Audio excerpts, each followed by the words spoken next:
കോഴിക്കോട്ടെ കത്തി കാണിച്ച് ഹോട്ടൽ മുറിയിൽ മോഷണം നടത്തിയ രണ്ടുപേർ പിടിയിലായി. നാദാപുരം സ്വദേശികളായ മുഹമ്മദ് റിഫായി, അഫ്സൽ എന്നിവരാണ് അറസ്റ്റിലായത്. സമീർ സി മുഹമ്മദ് കോഴിക്കോട് നിന്ന് വിവരങ്ങളുമായി ചേരുന്നു. ഗുഡ് മോർണിംഗ് സമീർ, വിവരങ്ങൾ.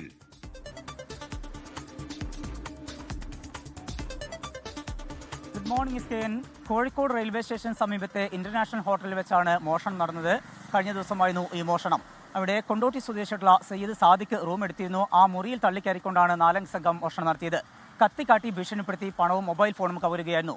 ഭീഷണിപ്പെടുത്തിക്കൊണ്ട് ആദ്യം കൈവശമുണ്ടായിരുന്ന 4000 രൂപ കൈക്കലാക്കി. മാത്രമല്ല പിന്നീട് ഗൂഗിൾ പേ വഴി 13,000 രൂപയും കൈക്കലാക്കി. കൂടാതെ സാംസങ്ങിന്റെ ഫോണും മോഷ്ടിച്ചുകൊണ്ടാണ് പ്രതികൾ രക്ഷപ്പെട്ടത്.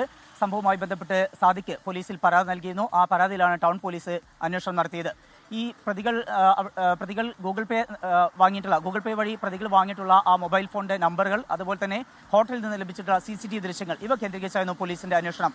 അതിനൊടുവിലാണ് നാദാപുരം സ്വദേശികളായിട്ടുള്ള 2 പേർ പോലീസിന്റെ പിടിയിലായിരിക്കുന്നത്. നാദാപുരം സ്വദേശികളായിട്ടുള്ള അഫ്സലും അതുപോലെ തന്നെ മുഹമ്മദ് റിഫായ് എന്നിവരാണ് ഇപ്പോൾ അറസ്റ്റിലായിരിക്കുന്നത്. സംഭവവുമായി ബന്ധപ്പെട്ട് 2 പേർ കൂടി പിടിയിലാകാനുണ്ട്. ഇവരുടെ കൂട്ടുപ്രതികൾക്കായി ടൗൺ പോലീസ് അന്വേഷണം ഊർജിതമാക്കിയിട്ടുണ്ട്. SK.